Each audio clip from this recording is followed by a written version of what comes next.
কেউ যদি মনে করে ভগবানকে ভালোবেসে আমরা সুখী হতে চাই তাহলে মুশকিল।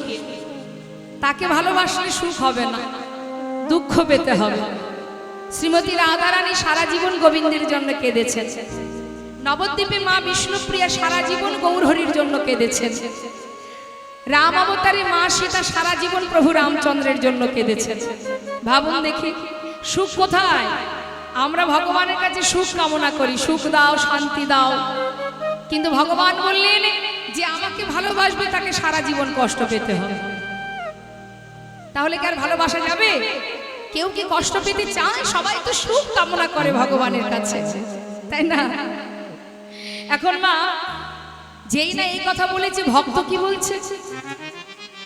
ভক্ত বলছে প্রভু তোমার সঙ্গী হবে এটাই যথেষ্ট। জীবনে সুখ আসুক আর দুঃখই আসুক, আমি কিচ্ছু জানতে চাই না। এটাই তো প্রকৃত ভক্তের লক্ষণ বাবা। নিজেকে তার চরণে সঁপে দাও। তুমি যদি তোমাকে তার চরণে সঁপে দাও তাহলে সুখ দুঃখ যাই আসুক সে তো গৌরহরির হবে। কারণ আমি তো তোমার চরণে সঁপে দিয়েছি নিজেকে, অর্থাৎ তোমার দেহ আমার দেহ একই দেহ।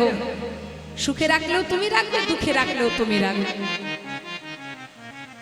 মহাজন বললেন জীবনে সুখ দুঃখ উভয়ই আসবে, এর জন্য ভগবানকে দোষারোপ করে লাভ নেই। আমরা বলি না, দেখবেন জীবনে যদি একটু দুঃখ আসে না, আমরা এই জগতে অনেকে আছে, আমি সবাইকে বলবো না, জীবনে একটু দুঃখ এলে বাবা দেখবেন আর ভগবানকে সেবা দেয় না। একটু দুঃখ এলে ভগবানের সামনে গিয়ে একবার প্রণাম পর্যন্ত করে না। কেন? রাগে। কেন আমায় এত দুঃখ দিলে? আজ থেকে তোমাকে আমি আর সেবা দেব না, আমি তোমার মুখ দর্শন করব না। এটা আমাদের ধারণা, আমরা ভগবানের উপরে দোষারোপ করি।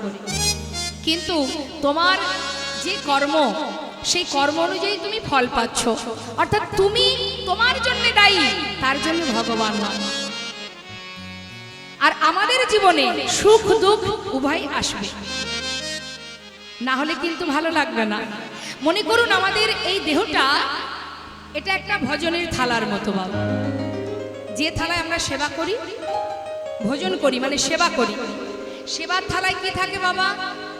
সেবার থালায় কি কি থাকে? অন্ন থাকে, ভাজা থাকে, ডাল থাকে, নানাবিধ সবজি থাকে, আবার চাটনি থাকে, পাঁপড় থাকে, থাকে না? থাকে তো? তাহলে আমাদের সেবার থালায় যেগুলো থাকে, তিতো আছে, টক আছে, ঝাল আছে, মিষ্টি আছে, সব কিছু আছে। মনে করুন এত কিছুর মধ্যে আপনার চাটনিটা খুব প্রিয়, মানে আপনি চাটনিটা ভালোবাসেন। এখন যদি সব বাদ দিয়ে এক থালা চাটনি আপনাকে দিই, খেতে ভালো লাগবে?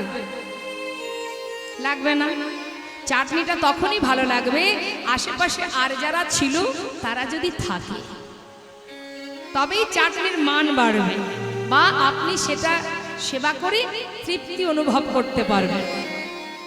ঠিক তদ্রূপ আমাদের জীবনটাও, এর মধ্যে উঁচু নিচু থাকবে, পাওয়া থাকবে, হারানো থাকবে, কষ্ট থাকবে, হাসি থাকবে, তবেই তো জীবন। এটাই পরিপূর্ণ জীবন। শুধু সুখই কিন্তু বাবা কোনো শান্তি নেই। সুখের কামনা করার দরকার নেই, কারণ সুখের মধ্যেই শান্তি নেই বাবা। কারোর জীবনে যদি শুধু সুখই থাকে, জীবের স্বভাব কি? জীবের স্বভাব যেটা তার কাছে নেই, জীব সেই দিকে ছুটে যায়। যেটা আছে তাতে খুশি হয় না জীব, যেটা নেই সেই দিকে মানুষের ধেয়ে যাওয়া স্বভাব। তাই আমাদের জীবনে সুখ আসুক দুঃখ আসুক, এর জন্য ভগবানকে ভুলে গেলে হবে। ভক্ত বলেই দিলেন, হে দয়াময়, সুখ দাও আর দুঃখই দাও, আমি তোমার সঙ্গী, আর আমি কিছু জানতে চাই না। তার একটা সুন্দর প্রমাণ আরো দিই বাবা। এই যে এখন গরম পড়েছে না, আচ্ছা গরমের সময় কি আমরা ভগবানের উপরে রাগ দেখাই? দেখাই না? খুব সুন্দরভাবে বুঝবেন, সহজভাবে বোঝাচ্ছি। তাহলে যখন আমাদের গরম অনুভব হচ্ছে, এত গরম সহ্য করতে পারছি না আমরা, তখন কি আমরা ভগবানের উপরে রাগ দেখিয়ে তার সেবা দেওয়া বন্ধ করে দিয়েছি? দিইনি, বরং কি করেছি? সেটাকে মেনে নিয়ে আমরা চলছি। কিভাবে মেনে নিয়েছি? গরম পড়েছে, তাহলে এবার ঠান্ডা হবে কি করে? না এসির ব্যবস্থা আছে, ফ্যানের ব্যবস্থা আছে, অর্থাৎ মেনে নিয়ে চলো, তাহলে কষ্ট হবে না। আবার যখন শীত আসে, আমরা শীত কি বলতে পারি যে চলে যাও, প্রচন্ড ঠান্ডা আমরা সহ্য করতে পারছি না, নাকি ভগবানের উপরে আমরা ক্ষোভ দেখাই? দেখাই না। তখন কি করি আমরা? সেটাকে মেনে নিয়ে চলার জন্য গরম পোশাক পরি, অর্থাৎ মেনে নাও, মানিয়ে নিয়ে চলো, তাহলে আমাদের জীবনে দুঃখ এলেও কষ্ট হবে না, আবার সুখ এলেও কষ্ট হবে না। সবকিছু মেনে নিয়ে চলাটাই জীবন। কলিঘোর তিমির গোরাশীল জগজন ধর্ম কর্ম রহদ। কলিঘোর তিমির, তিমির মানে অন্ধকার।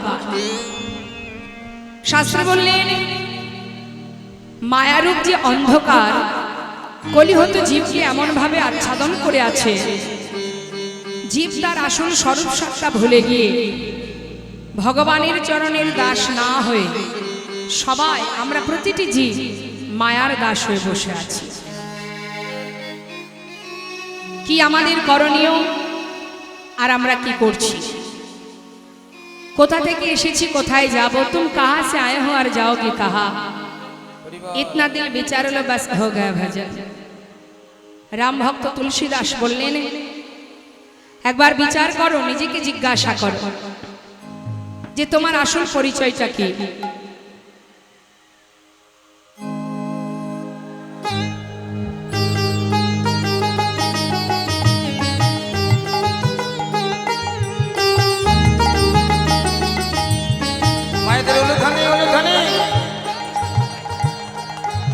তো বাবা,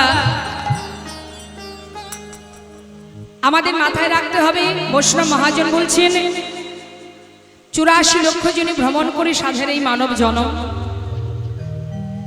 কৃষ্ণ ভজনের জনম, কৃষ্ণ ভজিবার তরে সংসারে আসা। তা এই কৃষ্ণ ভজন করতে এসে আমরা সবাই যদি মায়ার দাস হয়ে বসে থাকি, তাহলে ভবে আসা যাওয়াই আমাদের বৃথা। মহাজন বললেন সময় গেলে আর পাবে না। একবার ভেবে দেখো তুমি কে, কি তোমার পরিচয়? এই প্রশ্ন জেগেছিল একজনের মনে। ষড়গোস্বামীর মধ্যে একজন গোস্বামী, যার নাম সনাতন গোস্বামী। এই সনাতন গোস্বামী তিনি মস্ত বড় জমিদার ছিলেন। কথাগুলো একটু মন দেবেন। হঠাৎ একদিন তার মনের মধ্যে প্রশ্ন জাগলো যে জগতে সবই তো আমার, কিন্তু আমি কার? আমরা সর্বদাই আমার আমার করে তো মারামারি হানাহানি করছি। চোখের পাতা খোলা মাত্রই সকাল থেকে রাত্রি পর্যন্ত শুধু আমার আমার আমার। বৈষ্ণব মহাজন বললেন আমার আমার করো, বুঝিতে না পারো আমাতে কি আছে রতন। কোন শক্তি বলে বেড়াই চলি, বলে কিসের অভাবে হয় দেহ পতন। দেহের মাঝে আছে প্রাণেরই সঞ্চার, তাহাতেই বলি আমার আমার। প্রাণ গেলে হবে সবাকার, সব নেশারি সফল। সবই যদি আমার হবে তাহলে আমি কার? একবারও নিজেকে জিজ্ঞাসা করে দেখবেন, সবই যখন আমার তাহলে আমি কার? কে আমার? এই প্রশ্ন যখন সনাতন গোস্বামীর মনে জেগেছে বাবা, তিনি সর্বস্ব পরিত্যাগ করে একটা কম্বল সাথে করে নিয়ে ঘর ছেড়ে পথে নামলেন। পথে পথে ঘুরছে, কোথা থেকে এই প্রশ্নের উত্তর পাবে। হঠাৎ তিনি জানতে পারলেন যে মহাপ্রভু তিনি কাশীধামে বিরাজমান। ছুটে গেল সেই কাশীধামে। সেই কাশীধামে পৌঁছে গৌরহরি যেখানে বসে আছেন সেখানে গিয়ে তার চরণটা জড়িয়ে ধরলেন। গৌরহরি বললেন সনাতন, সর্বস্ব পরিত্যাগ করে আমার কাছে এসেছো? বাহ, তা কি ব্যাপার? এমন করে ছুটে এসে আমার পায়ে পড়লে, কি হয়েছে তোমার? দয়াময়, আমার বলতে যা কিছু ছিল আমি সর্বস্ব ত্যাগ করেছি শুধুমাত্র একটা প্রশ্নের উত্তর জানার জন্য। তুমি জানো প্রভু, এই প্রশ্নটা আমি কোথা থেকে উত্তর পেলাম না। আমি জানি একমাত্র তুমিই পারবে, তাই তোমার কাছে এসেছি। একবার বলো না প্রভু, আমি কে, কে আমার? কেন মরি যারে তপত্রয়, ইহা না জানে জীবের কইছে হিত হয়। গৌরহরি বললেন বা, উত্তম প্রশ্ন, কিন্তু সনাতন তোমার প্রশ্নের উত্তর আমি দেব, তার আগে আমি একটা প্রশ্ন করব। বলো দেখি সনাতন, নিজের বলতে যা কিছু সর্বস্ব ত্যাগ করেছো যখন, কম্বলটিকে সাথে করে কেন এনেছো? কম্বলের মায়া ছাড়তে পারোনি সনাতন? যেই না বলা বাবা ঘর থেকে বাহিরে বেরিয়ে সেই কম্বলটি এক ভিখারিকে দান করে শূন্য হাতে প্রভুর কাছে এসে দাঁড়ালেন। চেয়ে দেখো কিছুই নেই আমার কাছে, শুধু একটা প্রশ্নের উত্তর বলে দাও, আমি কে, কি আমার পরিচয়? গৌরহরি বললেন সনাতন তবে শোনো, শুধু তুমি একা নও, জগতে যত জীব আছে সকলের একটাই পরিচয়। আমাদের প্রত্যেকের আলাদা আলাদা পরিচয় আছে, তাই না মা? আছে তো, সকলের আলাদা আলাদা পরিচয়। সেটা কিন্তু শুধুমাত্রই পার্থিব জগতে, কিন্তু পরমার্থিব জগতে সকলের একটাই পরিচয়। সেটা কি? জীব নিত্য কৃষ্ণ দাস। তাহলে আমাদের পরিচয় কি? আমরা কৃষ্ণ চরণের দাস। একবার বুকে হাত দিয়ে বলুন দেখি, সত্যি কি আমরা সবাই কৃষ্ণ চরণের দাস হয়ে আছি? হ্যাঁ, নেই। কেন নেই? কারণ মায়া আমাদেরকে গ্রাস করেছে। শাস্ত্রে বললেন জীব নিত্য কৃষ্ণ দাস তাহা ভুলে গেল এই মায়া পিশাচিতা গলেতে বাঁধিল। পিশাচিতা গলেতে বাঁধিল। জীব নিত্য কৃষ্ণ দাস তাহা ভুলে গেল মায়া পিশাচিতার গলেতে বাঁধিল। মায়া, সংসার জীবনটা শুধু একটা মায়া আর মোহ, আর কিচ্ছু নয়। এই মায়ার মধ্যে এমন ভাবে আমরা ডুবে আছি, আমরা আমাদের আসল স্বরূপ সত্তা সব ভুলে গেছি, কিছুই আমাদের মনে নেই। কি আমাদের করণীয়, কি করা উচিত আমাদের, আর আমরা করছি না। যাদেরকে আগলে নিয়ে বসে আছি বাবা, সন্তান, আত্মীয় পরিজন, এরা কিন্তু প্রকৃত বিচার করে দেখুন কেউই আমার নয়। আমার কি? আমার সঙ্গে এসেছিল কেউ? না। আবার আমি যখন চলে যাব কেউ যাবে আমার সঙ্গে? তাহলে এরা আমার নয়। যাদেরকে আগলে বসে আছে তারা আমার নয়। তবে একটা কি? এটা একটা বিচিত্র নাট্যমঞ্চ। যাত্রাপালা যখন হয় বাবা, বিভিন্ন জায়গা থেকে বিভিন্ন মানুষ আসে, এসে সুন্দরভাবে একটা পরিবার তৈরি করে, কেউ মা, কেউ বাবা, কেউ রাজা, কেউ দাস, কেউ দাসী, তাই তো পরিবার তৈরি করে। সুন্দরভাবে 3 ঘন্টা যাত্রা, সেই পালাটা তৈরি করে 3 ঘন্টা পর যখন নেমে যায়, যে যার গন্তব্যস্থলে ফিরে যায়। নিতাই গৌর হরি। তাই সংসারটাও ঠিক তদ্রূপ। একবারও ভাববেন না যে সংসার আমরা করেছি। সংসার কিন্তু আমরা কেউ করিনি। সংসার আগে থেকে ছিল, আমি সেখানে এসেছি। কৃষ্ণ ভজিবার তরে সংসারে আইন, এই কথার মধ্যে ডুব দিতে হবে। কৃষ্ণ ভজন করব বলে সংসারে এসেছি। তাহলে সংসারটা ছিল, আমি যখন মারা যাব সংসার আমার সঙ্গে চলে যাবে? তাহলে সংসার আমি করিনি, আমার পিতাও করেননি। সংসার ছিল, আমি সেখানে এসেছি কেন? চাকরি করার জন্য। কি চাকরি? ভগবানের চরণে দাসত্ব করা। কিন্তু তার চরণে দাস না হয়ে আমরা সবাই পাগলের ন্যায় মায়ার দাস হয়ে বসে আছি। এটাও একটা অভিনয়ের জায়গা বাবা। কখনো কারোর পুত্র, কখনো কারোর স্বামী, কখনো কারোর পিতা, চলছে অভিনয়। আবার এই অভিনয় যেদিন শেষ হবে আমাকে আমার ঘরে ফিরে যেতে হবে। তাহলে আপন কে? জগতে আপন কে? কে আমার? এই দেহটাও তো আমার নয়। তাহলে আমার কে? আমি কার? জগতে কিছুই আমার নয়। যে নামে আপনারা আমাকে চেনেন, এই নামটা তো আর আমি সাথে করে আনিনি। আমি এখানে আসার পর কেউ একজন এই নামটা আমাকে দিয়েছে, আমি সেটা ব্যবহার করছি। তাহলে আমি অর্থাৎ শ্বাস, এটাই হলো আমি, সূক্ষ্ম আত্মা যেটা এখানে আছে। আর এখানে যেটা হচ্ছে এটা আত্মার সেবা। প্রত্যেকের হৃদয় মন্দিরে যে পরমাত্মা আছে তার সেবা চলছে এখানে।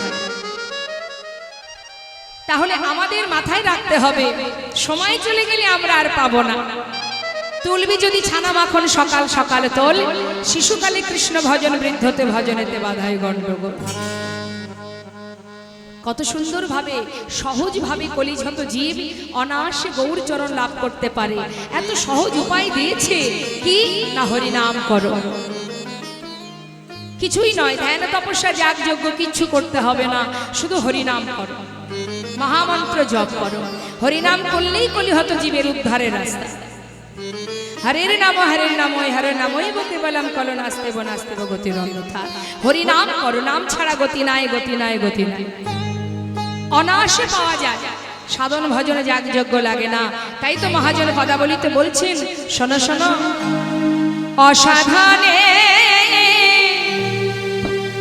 চিন্তামণি আমার বিধি মিলা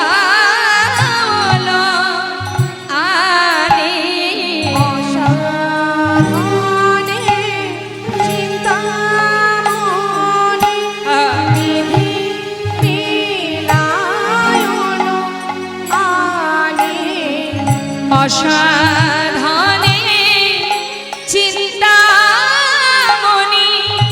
বিধি মিলাল আনি।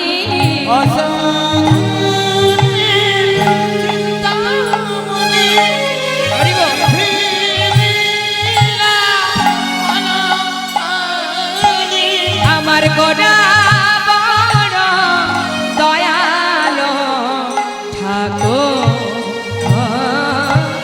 এমন হবার নয়।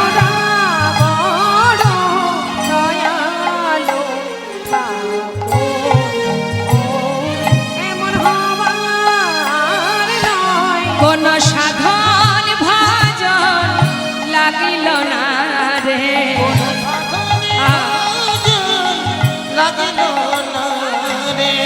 সাধন ভজন লাগিল না রে,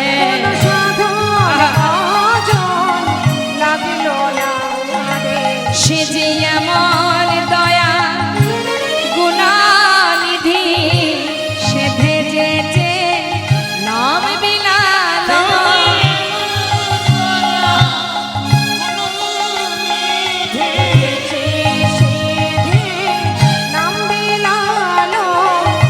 এমন দয়া গুণানিধি, সে ভেজেছে নাম বিলাল।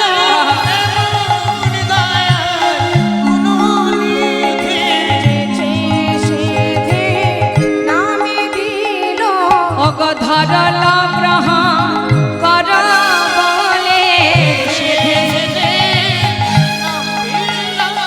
এমন হয় না আর হবার নয় রে,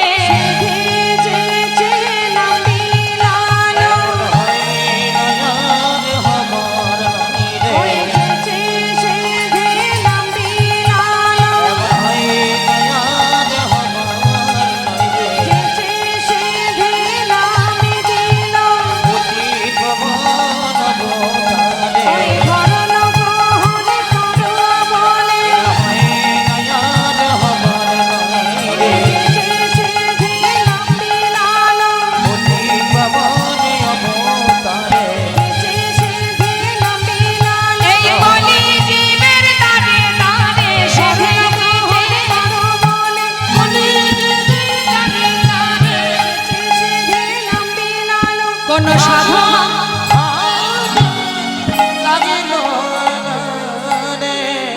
কোন সাধন ভজন লাগলো না, সেদে যেছে নাম বিলালো। বললো ধরো লও গ্রহণ করো, হাতে ধরে পায়ে ধরে হরিনাম দিয়েছে মা। এমন দয়াল আমার গৌর সুন্দর। শাস্ত্রে বললেন, যদি কেউ হরিনামকে সার করতে পারে, মহামন্ত্র জপ করতে পারে, তার আর কিছু করতে হবে।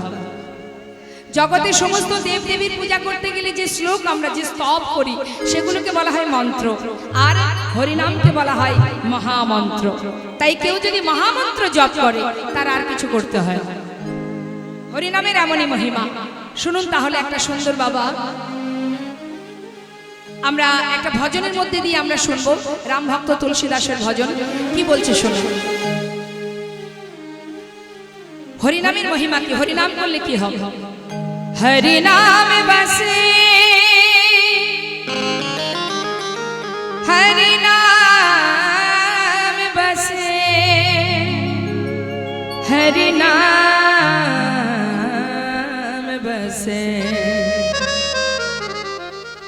जिनके हृदय हरिनाम बसे, जिनके हृदय हरिनाम बसे, जिनके हृदय हरिनाम बसे, तीन यार का नाम लिया ना लिया, तीन यार का नाम लिया ना लिया, जिनके हृदय हरिनाम बसे, जिनके हृदय हरिनाम बसे।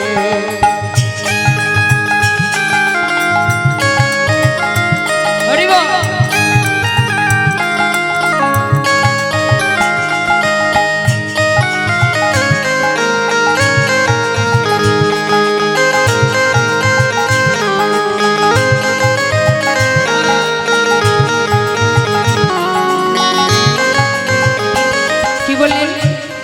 जिनकी हृदय हरिनाम बसे তিনি और का नाम लिया ना लिया, অর্থাৎ যদি কারোর মধ্যে হরিনাম থাকে, হৃদয়ে যদি হরিনামকে বসাতে পারে, তার আর কোনো মন্ত্র জপ করা লাগে না। তাই দৃষ্টান্ত স্বরূপ বোঝাচ্ছেন মহাজন, কি বলছেন? जिनके द्वारे হ্যাঁ जिनके द्वारे परगंगी बहे,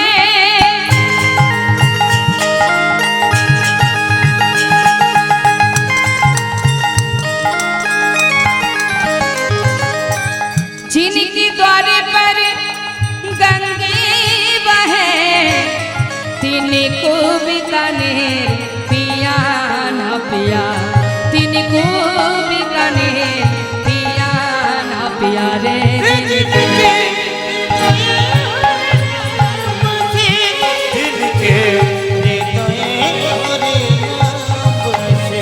বাবা, কারোর সামনে যদি গঙ্গার এক ধারে একটা পাতকুয়া থাকে, বলুন দেখি জীব কোনটাতে স্নান করবে, পাতকুয়ার জলে না গঙ্গার জলে? যদি গঙ্গা থাকে নিশ্চয়ই গঙ্গায় গিয়ে স্নান করবে, পাতকুয়ার জলে করবে না। হরি বল। যদি গঙ্গার জল থাকে আর পাতকুয়ার জল থাকে, কোন জলটা পান করবেন? বলেন যেখানে গঙ্গা বাঁধা সেখানে পাতকুয়ার জল কেউ খাবে না। মহাজন বললেন जिनके द्वारे पर गंगे बहे तिनको बीकानेर पिया ना पिया। आरो की बोलें सुनो, जिने काम किया, जिने काम किया, जिने काम किया परिमारत का,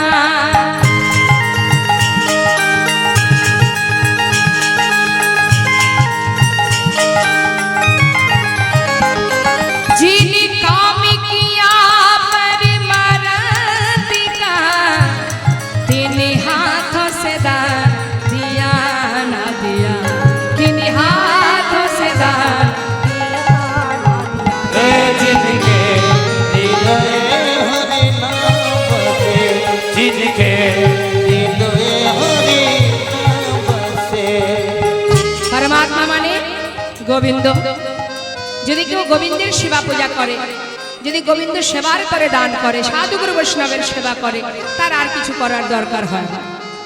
রাম ভক্ত তুলসী দাস কলম দিলেন, আরো বললেন তিনি, কি বললেন? जिनके घर एक सपूत भायो,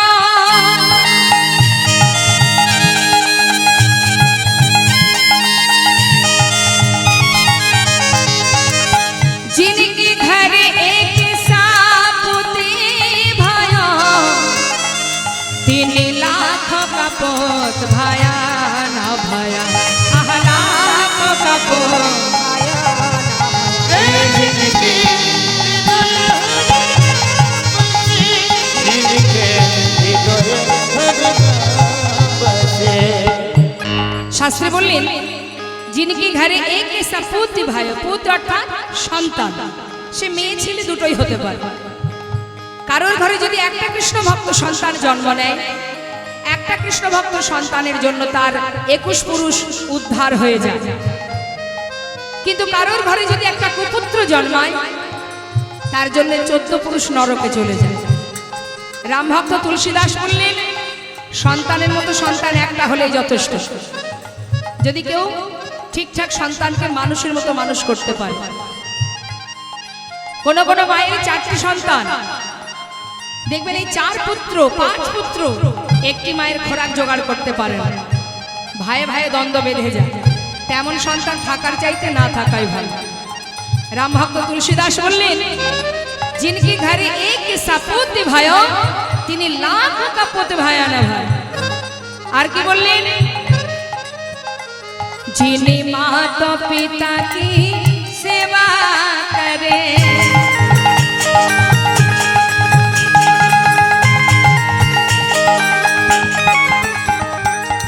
जिन्हें माता पिता की सेवा करे দেখবেন অনেকে আছে নিজের মাতা পিতাকে ভালোবাসে না অনেক অর্থ আছে হরিবাসরে অনেক টাকা ডোনেশন করে সাধুগুরু বৈষ্ণবকে সেবা দেওয়ার জন্য ভগবানের সেবার জন্য কিন্তু মায়ের সঙ্গে সম্পর্ক নেই হরি হরি শাস্ত্রে বলেন সব বৃথা তুমি যেখান থেকে পেয়েছো সেখানেই দিচ্ছ বিনিময়ে তুমি কিছুই পাবে না আগে মা বাবাকে ভালোবাসতে শেখো মাতা পিতার আশীর্বাদ নিতে শেখো মা বাবা যদি তোমার মাথার উপরে আশীর্বাদ দেন গুরুজন প্রথম গুরু মাতা পিতা তাদের ভালোবাসা তাদের আশীর্বাদ যদি তোমার মাথায় থাকে তুমি যদি তীর্থে যেতে নাও পারো তুমি যদি ভগবানের সেবা দিতে নাও পারো রাম ভক্ত তুলসীদাস কি বলছেন যিনি মাতা পিতা কি সেবা করে আহা তিনি तीरथ व्रत किया ना किया आह तीरथ व्रत किया ना किया जिनके हृदय हरि नाम बसे जिनके हृदय हरि नाम बसे जिनकी द्वारे पर गंगे बहे तिनको बिकानेर पिया ना पिया जिने काम किया पर मरते का तिने हाथों से दान दिया ना दिया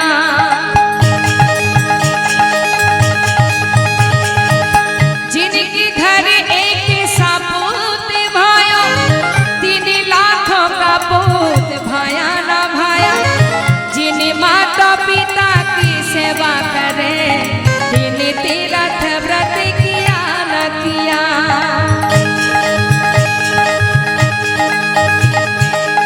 तुलसीदास विचार कहे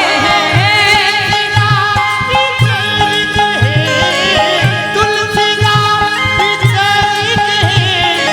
दीप बने किया न किया रे जिनके हृदय हरि नाम बसे जिनके हृदय हरि नाम बसे जिनके हृदय हरि नाम बसे মহাজন বললেন কলিযুগে কোন জীব যদি দেহ মন প্রাণ সঁপে দিয়ে আত্মনিবেদন করে চলতে পথে হাতে কর্ম মুখে যদি হরিনাম জপ করতে পারে শাস্ত্রে বললেন যেখানে থাকো যেমন থাকো যেভাবে থাকো কোনো দুঃখ নেই হরিনাম করার জন্য কোনো স্থান কাল পাত্রের দরকার নেই তুমি চিন্তা করছো আমার শুদ্ধ বসন পরা নেই নোংরা বসন পরা আছে স্নান করব মন্দিরে যাব তারপরে হরিনাম করব কোনো দরকার নেই যখনই তুমি তাকে স্মরণ করবে অপবিত্র পবিত্র বা সর্ববাস্তাঙ্গত পিবা যৎ সারে পুণ্ডরীকাক্ষ সবার জপ ভক্তর শুচি অর্থাৎ তুমি শুচি থাকো অশুচি থাকো পবিত্র থাকো অপবিত্র থাকো যেখানে থাকো যেমন থাকো যখনই তুমি হরিকে স্মরণ করবে সেই মুহূর্তেই তোমার ভিতর বাহির পবিত্র হয়ে উঠবে নিতাই গৌর হরি তাহলে হরিনাম সার করতে হবে হরিনাম শ্রবণ করতে হবে গুরুচরণ আশ্রয় করতে হবে নিজেকে সঁপে দিতে হবে দুফুটা বাড়ি বরিশ আর কিচ্ছু নেই কলিযুগে তা সবাই মিলে একবার হরিনাম করা যায় কি? হ্যাঁ, সবাই করবেন তো হরিনাম? প্রত্যেকে করবেন। কেমন? যদি প্রভুকে ভালোবাসেন নিশ্চয়ই হরিনাম করবেন। দেখে হাত তুলুন। নিতাই গৌর হরিবল হরিবল। তুলেছেন তো? জানারা তোলেননি? কি হয়েছে? লজ্জা করছে? তুলু তুলু তুলু, সবাই তুলুন। হ্যাঁ তুলুন। বাহ, এই তো যিনি দিয়েছেন হাত তার দিকে একবার তুলুন। তুলেছেন? হাত নামাবেন না, হাতে তালি দিয়ে। এই যে তালি, হাতে তালি দেওয়াটাও কিন্তু একটা সেবা। হ্যাঁ, তালি দিয়ে তার সেবা করা যায়। হাত তুলে আমি হরিনাম গাইব, শুনবেন। আমার শেষ হলে আপনারা গাইবেন, আমি শুনতে চাই। এখানে নিতাই গৌর আছে, রাধা মাধব আছে, মাও আছেন এখানে। সবাই মিলে এমন ভাবে হরিনাম করবেন যেন গৌর গোবিন্দ চরণে পৌঁছে যায়। কেমন? দেখে তুলুন, স্বতঃস্ফূর্ত ভাবে নাম করবেন। আমি বলেছি বলে তাই থেকে করবেন না, কেমন? নিজের মনের থেকে করবেন। তুলুন। হরে কৃষ্ণ হরে কৃষ্ণ কৃষ্ণ কৃষ্ণ হরে হরে, হরে রাম হরে রাম, রাম রাম হরে হরে, হরে কৃষ্ণ।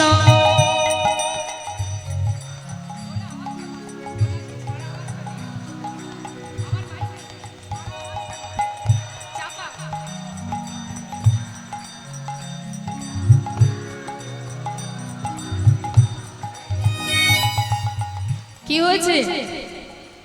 সামনে কয়েকজন হরিনাম করছে, সেটা আমি শুনতে পাচ্ছি। কিন্তু আমার মনে হয় সবাই যদি এখানে জোরে জোরে হরিনাম করে, তা আকাশে মনে হয় বিদ্যুৎ চমকাবে। কি হলো? একটু জোরে জোরে হাত তালি দিয়ে হরিনাম করুন তো দেখি।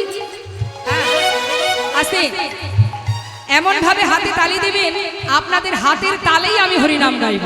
কেমন? তালে তালে সবাই মিলে। হ্যাঁ,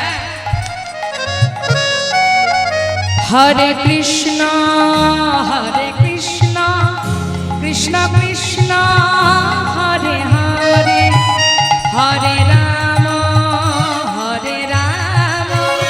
রাম রাম হরে হরে। বলুন হরে কৃষ্ণ।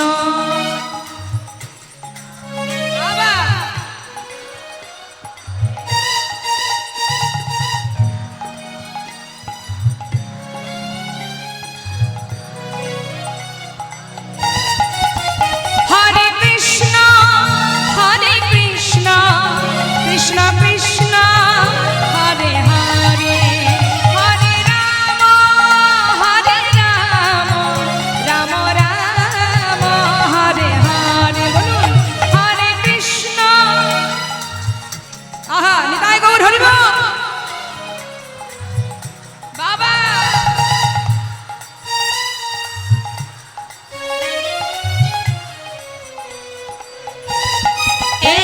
হরে কৃষ্ণ হরে কৃষ্ণ কৃষ্ণ কৃষ্ণ কৃষ্ণ হরে হরে, হরে রাম রাম রাম হরে হরে, হরে কৃষ্ণ কৃষ্ণ কৃষ্ণ হরে হরে, হরে রাম নিতাই গৌর হরিবল হরিবল হরিবল।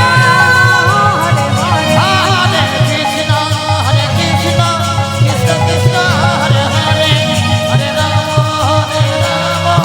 রাম রাম হরে হরে। বৈষ্ণব মহাজন বললেন হরিনাম করতে হবে, কিন্তু হরিনাম করার সাথে সাথে মনের মধ্যে যদি আমাদের অহংকার জন্মে যায় তাহলে হবে না, সবে বৃথা হবে। হরিনাম করো কিন্তু দীনতা প্রকাশ করো। দীনতা প্রকাশ না করলে হবে না মা। শাস্ত্রে বললেন এ জগতে অনেকে আছে দেখবেন যারা একটু শাস্ত্র পড়ে নিজেকে পণ্ডিত মনে করে, তাই না? বৈষ্ণব মহাজন বললেন চারি বেদ সরদর্শন পড়িয়া যে জন, সে যদি গৌরাঙ্গ নাহি ভজে, বৃথা তার অধ্যয়ন লোচন বিহীন জন, দর্পণে অন্ধে কিবা কাজ।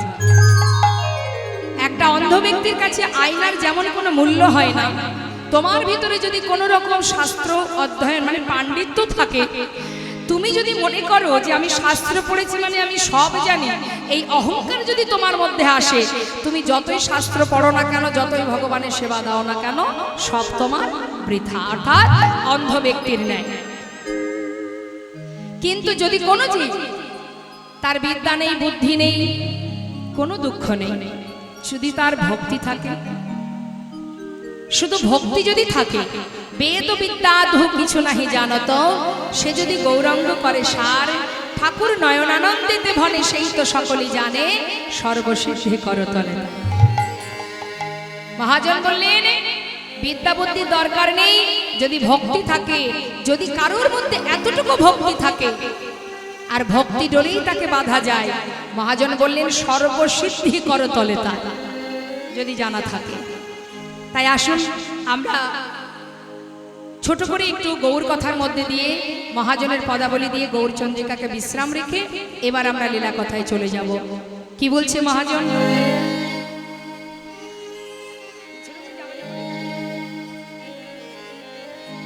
ছোট্ট করে আমরা একটু জামালি করব, তারপরে লীলায় যাব, কেমন? হরি হরি। আহা করতলে তারে সর্বসিদ্ধি করতলে তারে, সর্বসিদ্ধি হরি বল। করতলে তারে রে, আহা সর্বসিদ্ধি করতলে তারে, সর্বসিদ্ধি করতলে তারে রে, সর্বসিদ্ধি করতলে তারে,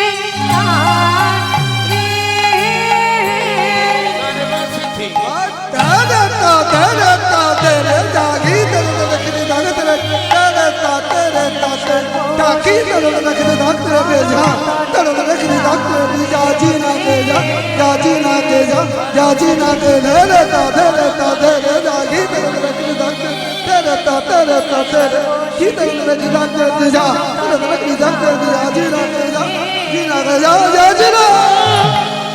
সর্বসিদ্ধি করতলে তারে, সর্বসিদ্ধি করতলে সর্বসিদ্ধি করতলে তারে রে, সর্বসিদ্ধি করতলে সর্বসিদ্ধি করতলে তারে রে, সর্বসিদ্ধি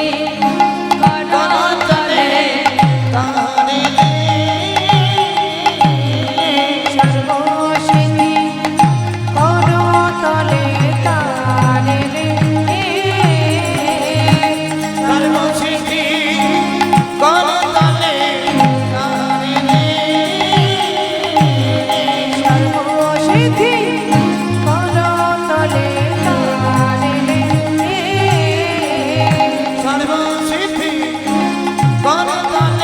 তারে, সর্বসিদ্ধি করতলে তারে, সর্বসিদ্ধি এনে ধাগেনে ধাত্রে ধাগেনে ধিকি না না না নাত্রে নাত্রে কেটা কি গীতে তে কত্রে তাকেতে ধাম কত্রে তাকেতে ধাম কত্রে তাকেতে ধাম কত্রে তাকেতে ধাম করতলে তারে রে, সর্বসিদ্ধি করতলে তারে, সর্বসিদ্ধি করতলে তারে রে, সর্বসিদ্ধি করতলে তারে, সর্বসিদ্ধি করতলে তারে, সর্বসিদ্ধি করতলে তারে,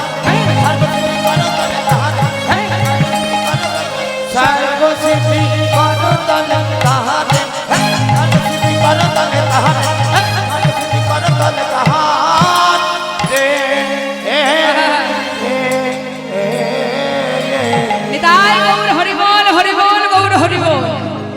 জয় নিতাই জয় গৌর। চলুন আমরা সবাই মিলে লীলায় প্রবেশ করব। তার আগে সবাই একটিবার নিতাই গৌরের একটি সুন্দর ছোট্ট ভজন গান আমরা শ্রবণ করে নেব।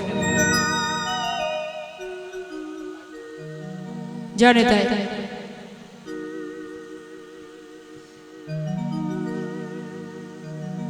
সুরধ্বনির কিনারায় সোনার নূপুর দিয়া পায়, আচ্ছা নাচে নাগরি গো সুন্দর গৌরঙ্গরা। ওই সুরধ্বনির কিনারায় সোনার নদিয়া পায়, নাগরি গো সুন্দর গৌরাঙ্গনা। আহা সুরধ্বনির কিনারায় সোনার নূপুর দিয়া পায়, নাচে নাগরি গো সুন্দর গৌরঙ্গরা।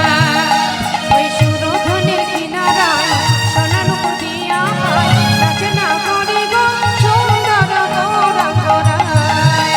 আহা সুন্দর গৌরঙ্গরায়, নাগরি গো সুন্দর গৌরঙ্গরা। ওই সুরধ্বনির কিনারায় সোনার নদিয়া পায়, নাগরি গো সুন্দর গৌরাঙ্গনা। হরিবল।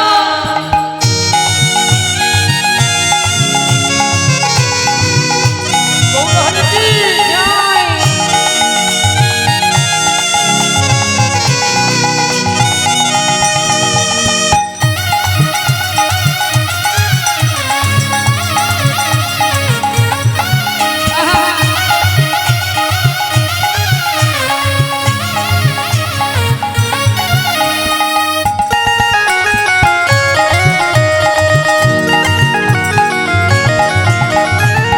সুন্দর কপালে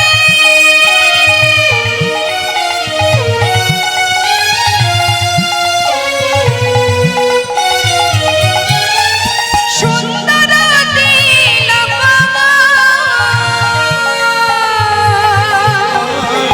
সুন্দর কপালে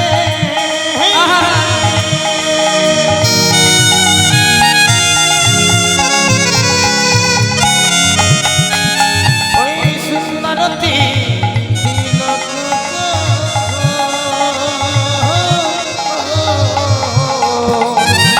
সুন্দর কাকে বলে? যদি সুন্দর করে সাজি তবে সুন্দর, হ্যাঁ? না সাজলে কেউ সুন্দর বলবে?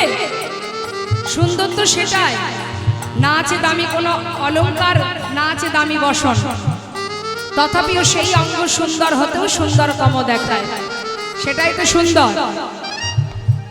আমরা আমরা যদি একটু সাজি আমাদের একটু অহংকার হয়। অহংকার যে শুধু টাকায় হয় তা কিন্তু নয় বাবা। দেখবেন অনেকের আবার রূপেরও অহংকার হয়, তাই না? কিন্তু তার থেকে সুন্দর জগতে আরো একজন আছে যাকে দেখলে ত্রিভুবন ভুলে যায়। তিনি কে? নদিয়ার চাঁদ আমার গৌর সুন্দর। বলছে সুন্দর কপালে সুন্দর তিলক, আর কি আছে গো? দেখো সুন্দর একটা, আচ্ছা সুন্দর এখানে নামা বলি গাই, নাগরি গো সুন্দর গৌরঙ্গরা। ওই না সুরধ্বনির কিনারায় সোনার নদিয়া পায়, নাগরি গো সুন্দর গৌরাঙ্গনা।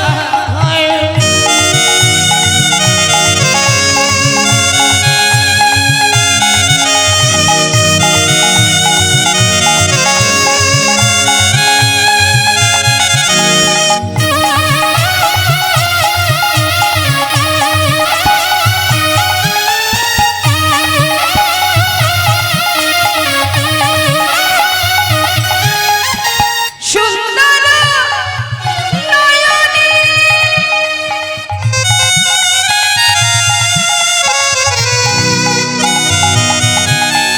চাই গোরা যার পানে গো, ওই সুন্দর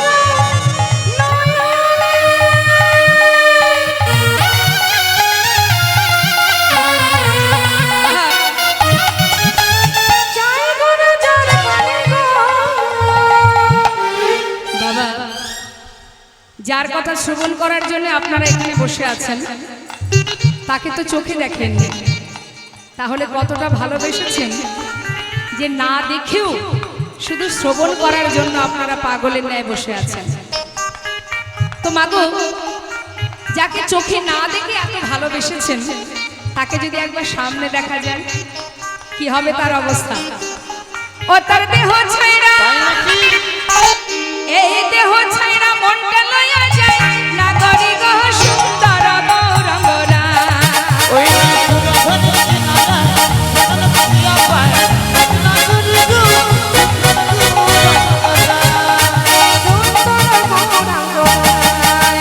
সুন্দর গৌরাঙ্গরা, জয় গৌর হরি বল।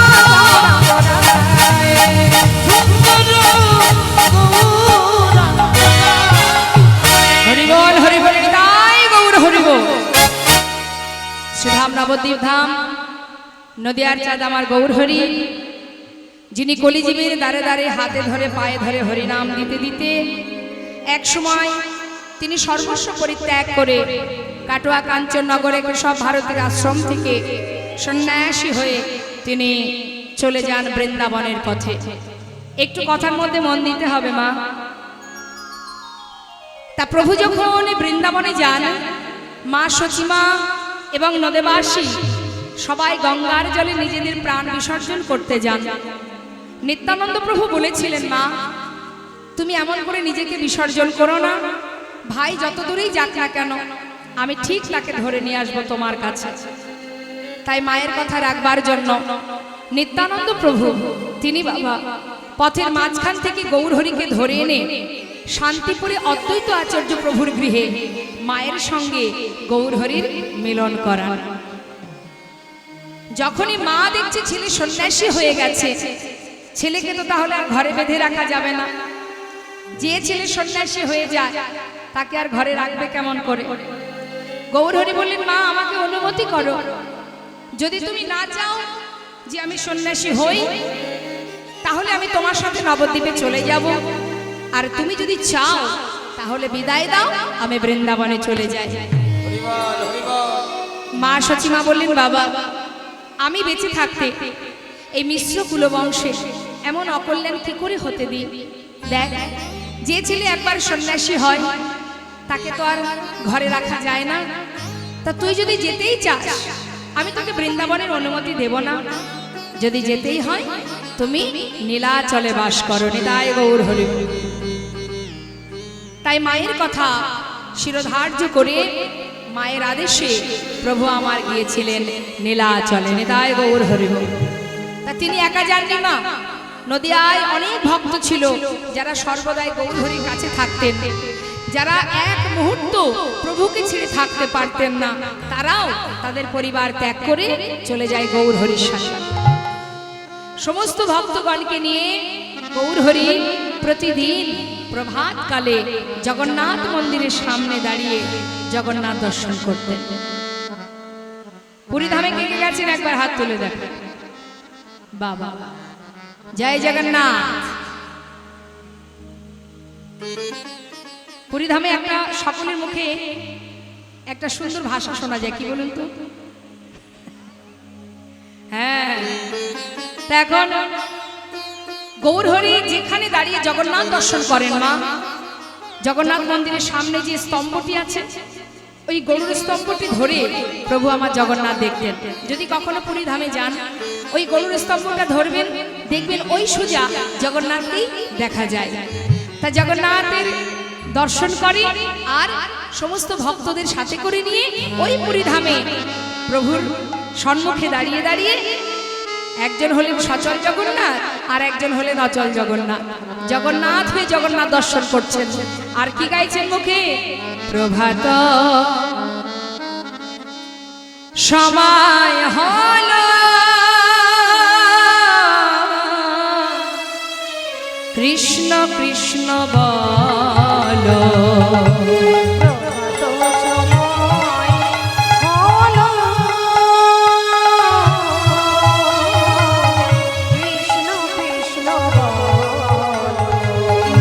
প্রভাত সময় হলো কৃষ্ণ কৃষ্ণ বলো,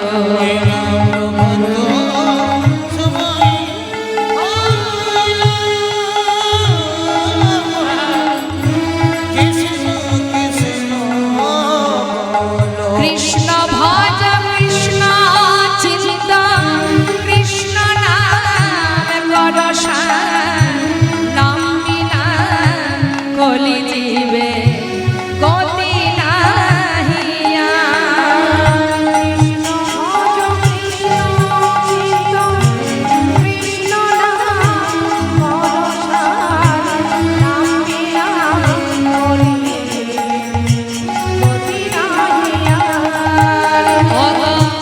যে নাম সেই কৃষ্ণ ভজনিষ্ঠা করি নামের সহিতে আছে আপনি শ্রী হরি নাম ভজনা হরি বল হরি বল হরি বল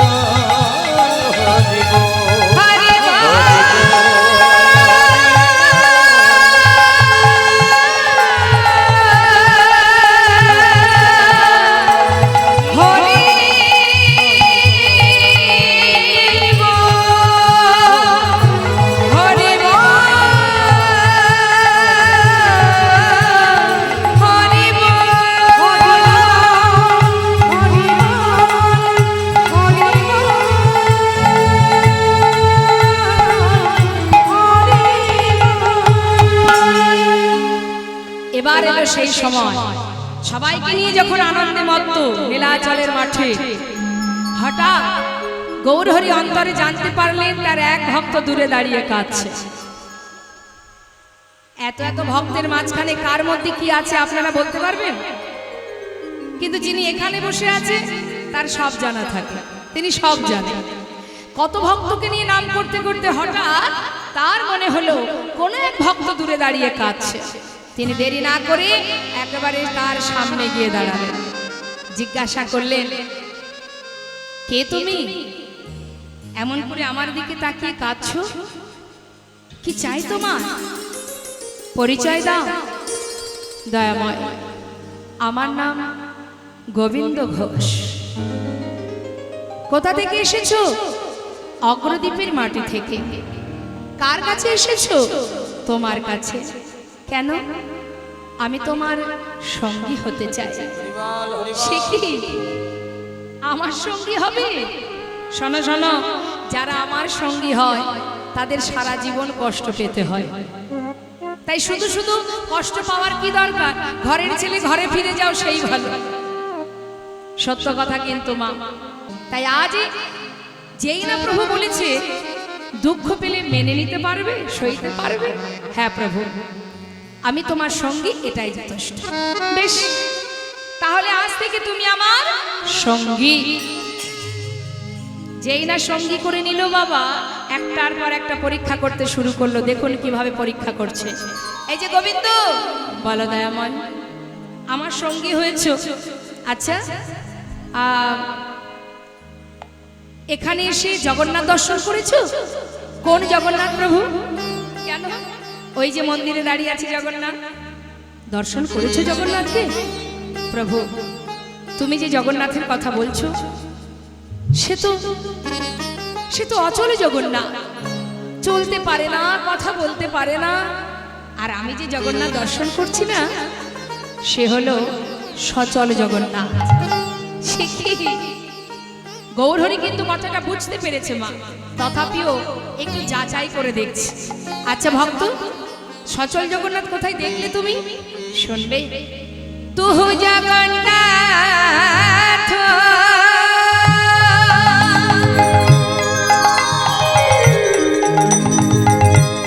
ও গদয়াময়,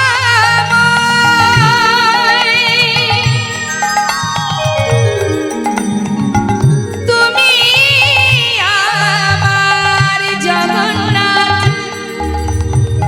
তুমি আমার মাধব।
প্রভু তুমি আমার জগন্নাথ, তুমি আমার মাধব, আমি তোমার চরণে নিজেকে সঁপে দিয়েছি। আচ্ছা বেশ, যখনই গোবিন্দ ঘোষকে নিজের সঙ্গী করে নিয়েছে মা, তখনই কিন্তু গৌরহরি একটার পর একটা পরীক্ষা করছে। শোনো গোবিন্দ, আজই আমরা নীলাচল ছেড়ে যাত্রা করব, তুমি কি যাবে আমাদের সঙ্গে? হ্যাঁ দয়াময়, আমি যাব। এই যেই না বলা মা, অগণিত ভক্ত বলে উঠলেন, ও দয়াময়, তীর্থে যদি যেতে হয় তাহলে শুধুমাত্র তুমি একা যাবে না, আমরাও তোমার সঙ্গে যাব। গৌরহরি বললেন, না না, তোমরা যেও না, তোমরা থাকো, আমি কিছুদিনের জন্য যাচ্ছি, আবার তোমাদের কাছে চলে আসব। না প্রভু, তোমাকে ছেড়ে থাকতে পারবো না, তাই তুমি যাবে, তোমার সঙ্গে আমরাও যাব। বেশ, তাহলে চলো। এই বলে ভক্তগণকে সাথে করে নিয়ে গৌরহরি আমার নীলাচল থেকে যাত্রা করেছে। যাচ্ছে কোথায়? নানা তীর্থ ভ্রমণ করবে। এখন দিনের পর দিন নাম গাইতে গাইতে যাচ্ছে। গৌরহরি যাচ্ছে কৃষ্ণ বলতে বলতে, আর ভক্তরা যাচ্ছে। গৌরহরি বলছে, তোমরা সবাই কৃষ্ণ নাম করো। বলছে, না, কৃষ্ণ নাম তুমি করো, আমরা গাইবো, তবে আমরা কৃষ্ণ নাম গাইবো না। কি গাইবে? আমাদের ভগবানকে, কলির ভগবানকে, গৌরহরি। এখন ভক্তরা বলছে, ও দয়াময়, কৃষ্ণ নাম তুমি করো, আমরা কেউ কৃষ্ণ নাম গাইবো না। বেশ, তাহলে তোমরা কি বলবে? আমরা বলবো, তবে কি বলবো জানো? সবাই বলবে একসঙ্গে, হাত তুলে। আমরা তো যাচ্ছি গৌরহরির সাথে সাথে, হ্যাঁ, নীলাচল থেকে যাত্রা করেছি, আমরা তীর্থে যাব। চলুন হাত তুলে সবাই মিলে গাইতে গাইতে যাব। গৌরহরি বল, গৌরহরি বল,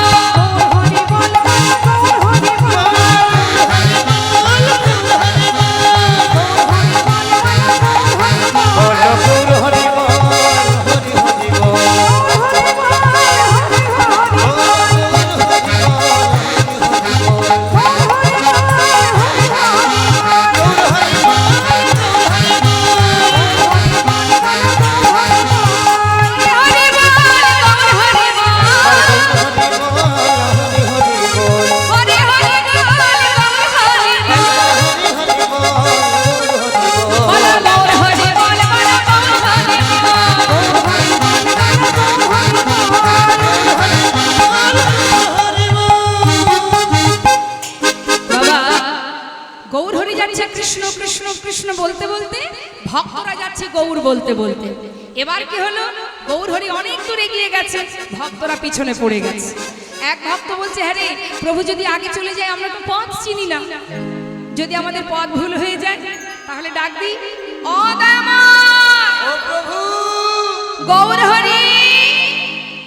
যেই না ডাক দিয়েছে, গৌরহরি সঙ্গে সঙ্গে দাঁড়িয়ে পড়েছে।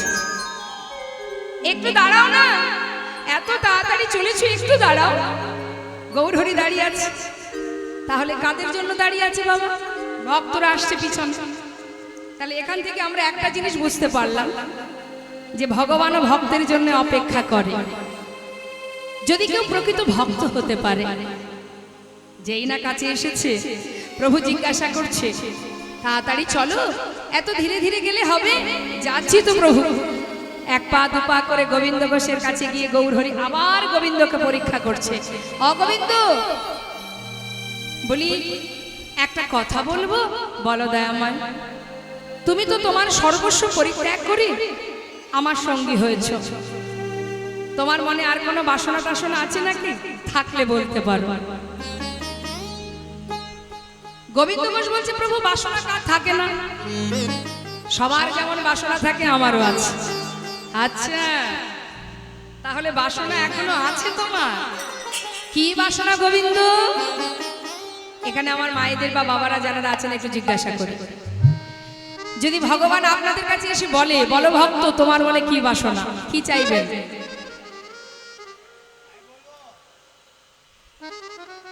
কি চাইবেন? ভগবান যদি বলে যা চাইবে তাই দেবো, বলো কি চাই? কি চাই আমরা? ভগবানের কাছে সত্যি কথা বলবে না? কি চান? কৃষ্ণ ভক্তি, ভালো কথা। হ্যাঁ, মায়েরা কি চাইবেন? ভগবানের চরণে যেন মতি ভক্তি থাকে, তাই চাইবেন তো? কি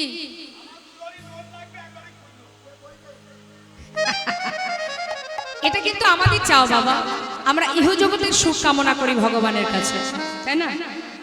এটা আমাদের চাওয়া, কিন্তু ভক্তের চাওয়া কি? ভক্ত কি চায়? আমাদের চাওয়াটা একটু বলি শোনো, আমাদের চাওয়াটা কেমন? একজন ভিখারি বাবা গ্রামে গ্রামে ভিক্ষা করে, এত ক্লান্ত পরিশ্রান্ত শরীর, ভাবছে একটা গাছের গোড়ায় বসে একটু বিশ্রাম করে নি। যে গাছের তলায় বসে বিশ্রাম করছে সেই বৃক্ষটির নাম হচ্ছে কল্পতরু বৃক্ষ। এখন ওই জায়গার একটা মাহাত্ম্য আছে, ওই জায়গায় বসে যে যা কামনা করবে সেই মুহূর্তে তার সেই বাসনা পূর্ণ হয়। এখন সে বৃক্ষের তলায় বসে আছে, হঠাৎ ঠান্ডা ঠান্ডা বাতাস, দেহটা যেই না একটু ঠান্ডা হয়েছে, দেখবেন শরীরটা যদি একটু সুস্থ লাগে তখন কি হয়, একটু খিদে পায়, তো মনে মনে ভাবছে আহা দেহটা জুড়িয়ে গেল, এবার যদি একটু কিছু খাবার পেতাম তাহলে বড় তৃপ্তি হতো। যেই না বলা সঙ্গে সঙ্গে কোথা থেকে যেন একেবারে চোখ সামনে এসে উপস্থিত হয়ে গেল। দেখে মনে মনে ভাবছে বাবা এত ভালো ভালো খাবার বলা মাত্রই চলে এলো, নিশ্চয়ই এই জায়গার কোনো মাহাত্ম্য আছে। মনের আনন্দে সব কিছু খেয়েছে মা, খাবার পরে আবার আশা করে বসলো। এটা আমাদের স্বভাব, একটা আশা পূর্ণ হলে আর একটা কামনা করে বসি। যেই না খাওয়া হলো, খাবার পরে কি মনে হয়, একটু ঘুম আসে না? তখন মনে মনে ভাবছে যে একটা চাইতে পেলাম যখন আর একটা চেয়ে দেখি, যদি একটা সুন্দর পালঙ্ক পেতাম। বলা মাত্রই সুন্দর একটা পালঙ্ক এসে সামনে হাজির হলো। সেই পালঙ্কে শুয়ে মনে মনে ভাবছে আর একটু চাইবো, চেয়েই দেখি। ভাবছে কি আহা কত গ্রাম হেঁটেছি, সারা পায়ে ব্যথা, শরীর ব্যথা, যদি একটা সেবাদাসী পেতাম।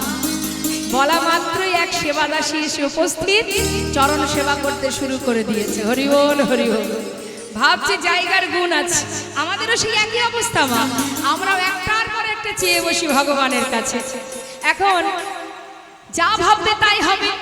এবার সেবা হচ্ছে, দেখতে দেখতে সন্ধ্যা ঘনিয়ে এসেছে, চারিদিকে তাকিয়ে চিন্তা করছে, তাই তো দেখতে দেখতে অন্ধকার হয়ে আসছে।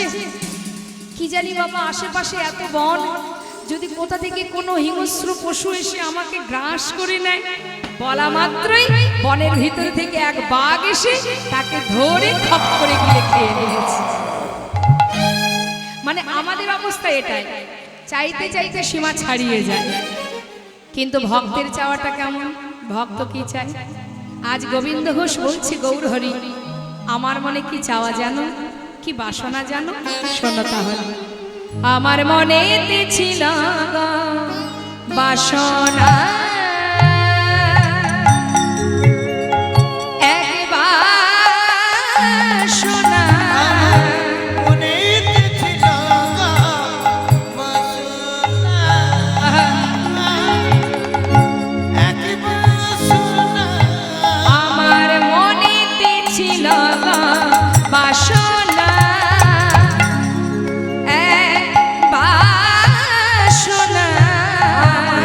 মনেতে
বাসনা?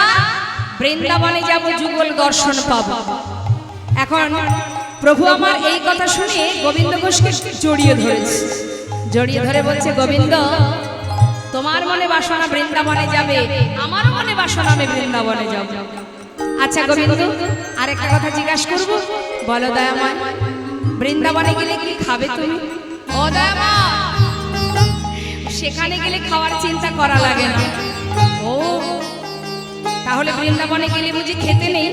না না, সে কথা বলিনি। শোনো শোনো, বৃন্দাবনে গিয়ে না আমি কি করব? ব্রজবাসীর দ্বারে দ্বারে, ব্রজবাসীর দ্বারে দ্বারে মাধুরী প্রসাদ করে। ব্রজবাসীর দ্বারে দ্বারে মাধুকরী প্রসাদ করে। আমি দ্বারে দ্বারে বেড়াইব, আমি দ্বারে দ্বারে বেড়াই, মুখে জয় রাধে বলে দ্বারে দ্বারে বেড়াইব। আমি মাধুরী মেঘে খাবো, গাই গৌর হর হর।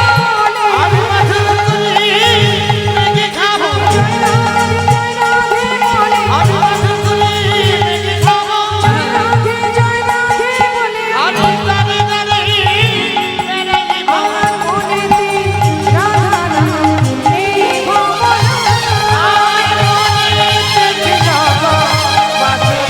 হরি বল। তাহলে কি বাসনা ভক্তের? তার মনে বাসনা বৃন্দাবনে গিয়ে যুগল দর্শন পাবে। তাহলে চিন্তা করুন না, প্রকৃত ভক্তের এটাই কামনা, পঞ্চম পুরুষার্থ প্রেম। কুরুক্ষেত্রে যুদ্ধের পর হস্তিনাপুরে রাজা হয়েছিল ধর্মরাজ যুধিষ্ঠির। রাজা হবার পর ভগবান কৃষ্ণ কুন্তী পিসিমাকে বলেছিলেন, পিসিমা জীবনে অনেক কষ্ট পেলে, আজ সমস্ত কষ্টের অবসান ঘটেছে, তোমার পুত্র রাজা হয়েছে, তুমি রাজমাতা, জীবনে আর কোনো দুঃখ নেই তোমার। পিসিমা এবার আমাকে বিদায় দাও, আমি চলে যাই। কুন্তী পিসিমা মনে মনে চিন্তা করলেন, কৃষ্ণ যখনই আমাকে ছেড়ে ঘরে যায়, যাবার সময় বলে আমি আসি, আসি কথার অর্থ সে আবার আসবে, কিন্তু আজ হঠাৎ যাই কথাটা কেন বলল? তবে কি আজ চলে গেলে সে আর আসবে না? মুখের দিকে তাকিয়ে আছে। হঠাৎ গোবিন্দ বলে উঠলেন, পিসিমা আজকের দিনে তুমি আমার কাছে বর চেয়ে নাও, তুমি যা চাইবে আমি তোমাকে তাই দেব। কুন্তী পিসিমা পাশে দাঁড়িয়ে দাঁড়িয়ে মনে মনে ভাবছে, কৃষ্ণ তোমাকে ধরে রাখার ক্ষমতা আমার নেই, তবে বিদায় যখন নেবে তুমি, তবে যাওয়ার আগে আমি যা চাইবো তুমি আমায় দেবে তো? বলো পিসিমা কি চাই?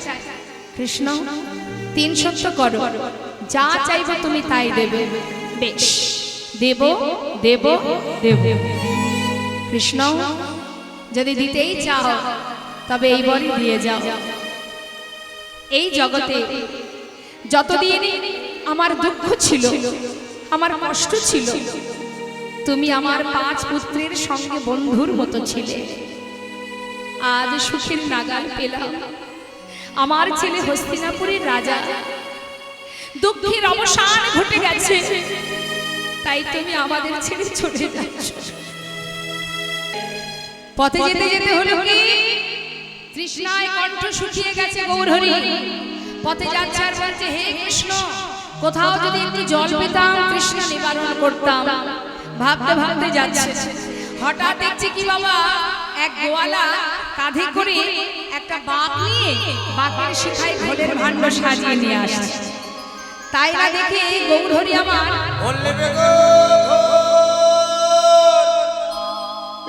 ভালো ঘোল আছে, ও গোয়ালা, বলুন বলুন। তোমার কাছে ঘোল আছে? এদিকে এসো, এদিকে এসো।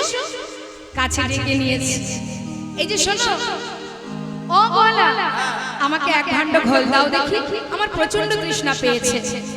যেই না বলেছে গোয়ালা বাঘ নামিয়ে যেই এক ভাণ্ড দিতে গেছে বাবা, গৌরহরি বলছে, শোনো ও অগলা ওই ছোট ভান্ডে হবে না, যেটা বড় ভান্ড আছে সবচেয়ে যেটা বড়, না ওটা আমাকে দাও।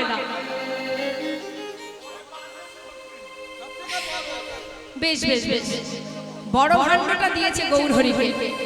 গৌরহরি সেই এক ভান্ড ঘোল একাই সেবা করেছে।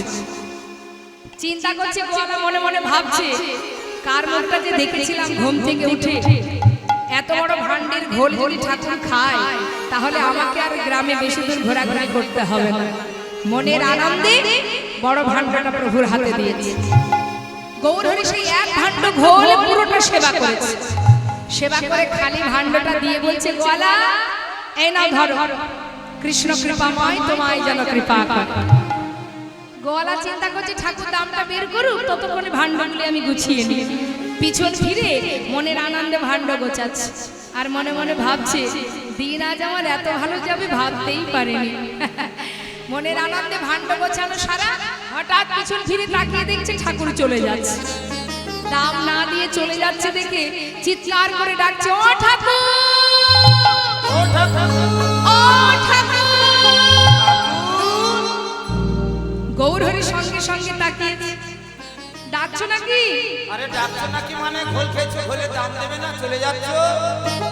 ঘোলের দাম? ও গোয়ালা, আমার কাছে তো কোনো কড়ি নেই। এই নেই বললে চলবে না।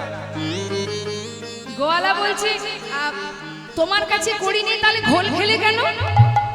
আগে বলনি কেন? তাহলে ঘোল খেতে দিতাম না। যার কাছে কড়ি নেই তার আবার ঘোল খাওয়ার শখ আসে কোথা থেকে? তাও আবার বড় ভান্ডের ঘোল, অত শত জানি না, আগে দাম দেবে তারপরে যাবে। গৌরহরি বলছে দেখো আমি তো সন্ন্যাসী, আমার কাছে কড়ি কোথা থেকে আসবে বলো দেখি, আমার কাছে কড়ি নেই। হায় হায় পোড়া কপাল। গোয়ালা ভাবছে মা কি সর্বনাশ, ঘুম থেকে উঠে যে কার মুখটা দেখেছিলাম, দিন আমার এত খারাপ যাবে আমি ভাবতে পারিনি। আগে জানলে আমি ঘর থেকে বেরোতাম না। হায় হায়, কপাল চাপড়িয়ে কাঁদছে। গৌরহরি দেখছে, দেখেছো অর্থের জন্য কেমন করে কাঁদছে। ধীরে ধীরে তার কাছে এসে দাঁড়িয়েছে। ও গোয়ালা, শান্ত হও, কেঁদো না। বলি শোনো না, তোমার ঘোলের দাম চাই তাই তো?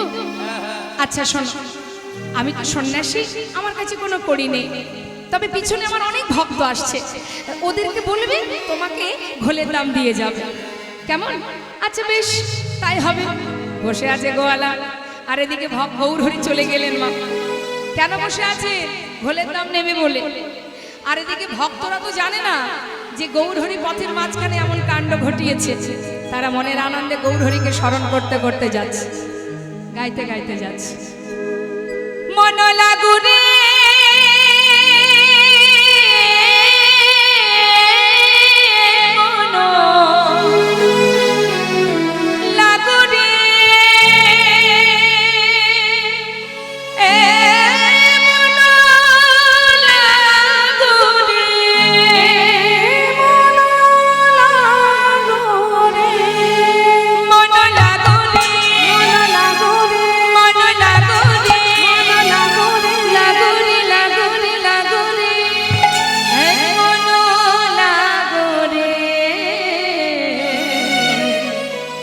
তোহারি চরণে মন লাগরে, তোমারি চরণে মন লাগরে, তোমারি চরণে মন লাগরে।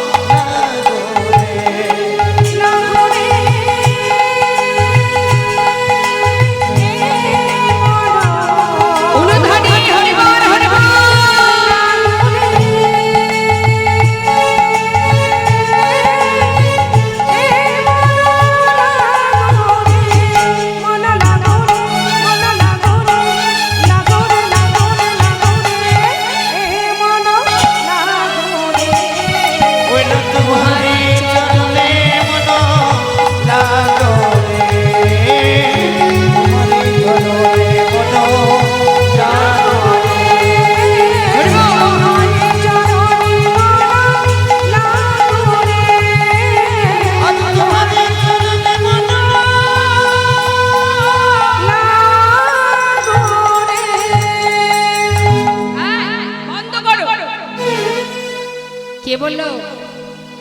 যে পথের ধারে বসে আছে গোয়ালা, সমস্ত ভক্তগণকে দেখে বলছে বন্ধ করো।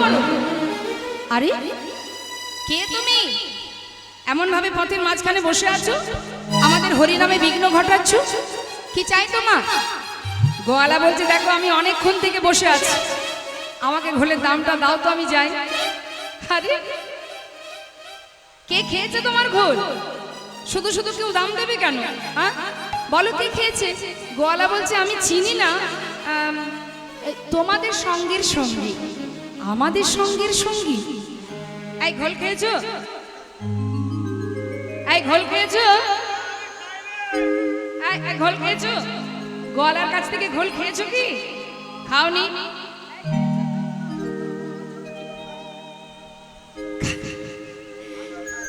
খাইনি?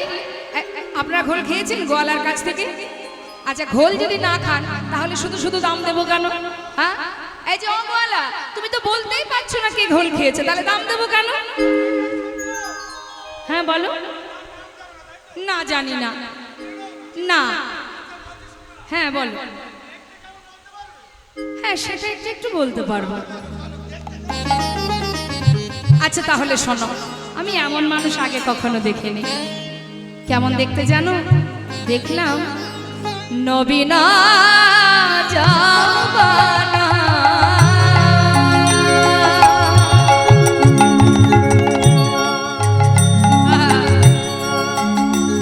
সে যে ভুবনে ভোলা না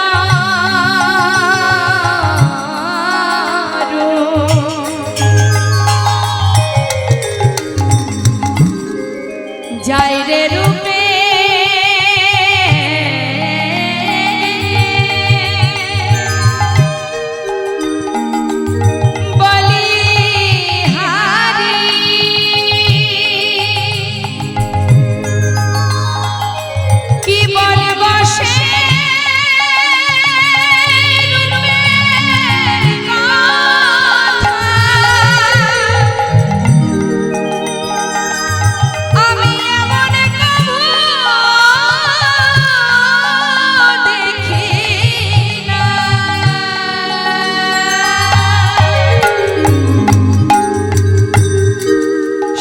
ভুবন ভোলা না, ভুবন ভোলা না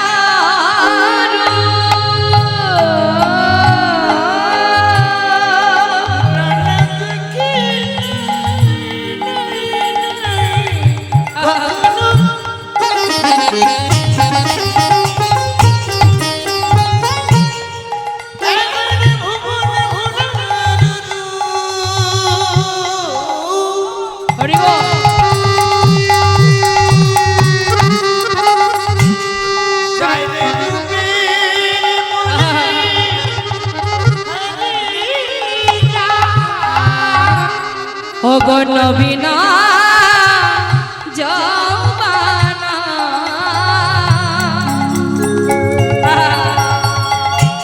বেশি বয়স নয়, নবীন যৌবন, 24 বছর বয়সে প্রভু সন্ন্যাসী হয়েছে। আর গায়ের রংটা দেখলাম কি জানো? গলিত কাঞ্চনা,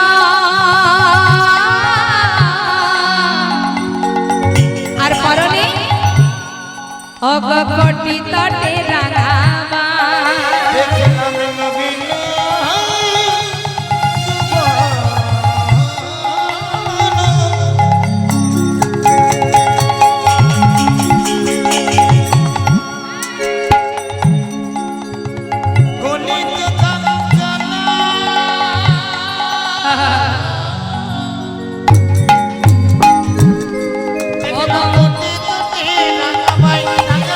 আমার কৃষ্ণ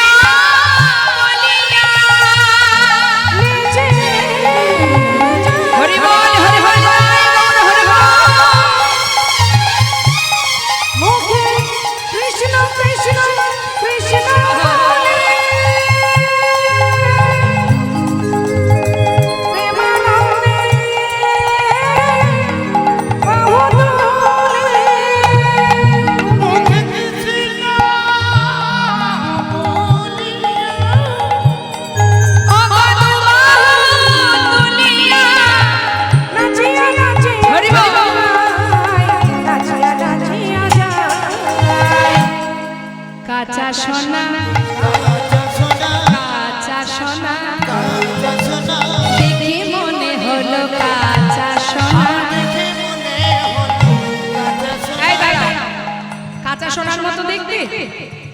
আরে এতক্ষণে বুঝলাম কাঁচা সোনার মতো দেখতে সে তো আমাদের গৌরহরি। সে তোমার কাছে ঘোল খেয়েছে, দাম দিতে পারেনি। বলি ও গোয়ালা, সে যেমন দাম দিতে পারেনি, আমরা তো তারই সঙ্গী, আমরা করি কোথায় পাবো? গোয়ালা বলছে কি বলছো তোমরা, তোমাদের কাছেও করি নেই? ওই ঠাকুর যে বললো তোমরা দাম দেবে। হায় হায় পুরা কপাল, কপাল চাপড়িয়ে কাঁদছে, কি আর করবে। আর এদিকে ভক্তরা তো দাম দিতে পারছে না মা, তারা সবাই ওই হ্যাঁ চলে যাচ্ছে, সমস্ত ভক্তরাই চলে যাচ্ছে, ঘোলের দাম আর কেউ দিতে পারলো না। গোয়ালা চিন্তা করছে সব দিন তো আর সমান বেচা কেনা হবে না, আজকের দিনে যা গেল তা গেল, বসে বসে পথের ধারে কাঁদলে কি আর করি পাবো? যা হয়ে গেছে গেছে, যাই, আজ আর বিকিকিনি করবো না, ঘরে ফিরে যাই। এই ভেবে যেই না বাঘটা তুলতে যাবে, হঠাৎ দেখছে বেজায় ভারী নেতাই গৌর হরি হরি। কখন তিনি কিভাবে কাকে কৃপা করবে কে বা জানে মা। বেজায় ভারী দেখে মনে মনে ভাবছি কি ব্যাপার, আমার বাঘটা তো ভারী হলো কি করে? সবচেয়ে বড় ভাণ্ডের ঘোল খেয়েছে ঠাকুর, আমার বাঘ তো হালকা হবার কথা, এত ভারী কি করে হলো? দেখি তো, ছোট ভাণ্ডগুলি নামিয়েছে, ছোট ভাণ্ডগুলো নিচে নামিয়ে যে ভাণ্ডের ঘোল গৌরহরি সেবা করেছে, সেই ভাণ্ডের দিকে যেই না লক্ষ্য দিয়েছে, দেখছে কানায় কানায় পরিপূর্ণ স্বর্ণ মুদ্রা, বাঘ ঠেলে রেখে ছুটতে ছুটতে যাচ্ছে গৌরহরি।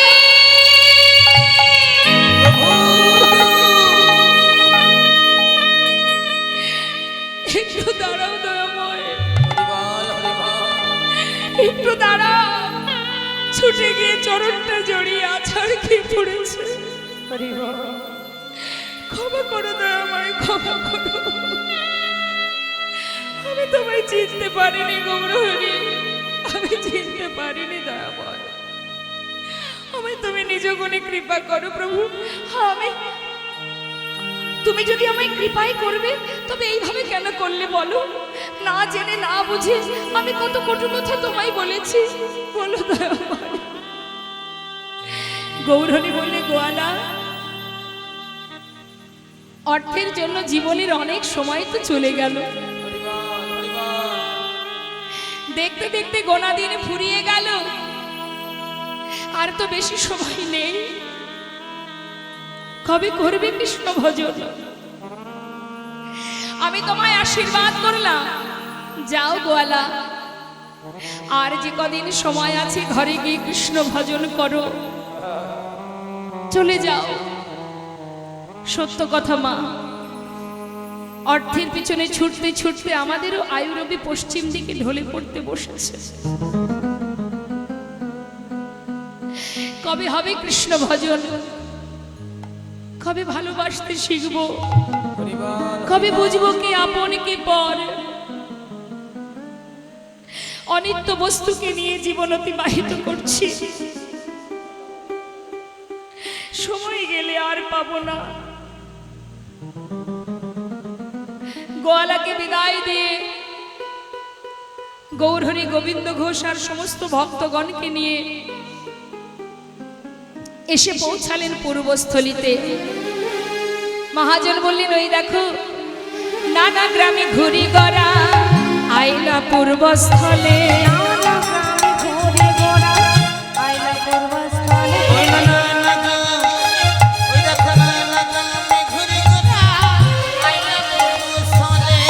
ভক্তগণে সবে মিলে হরি হরি বলে,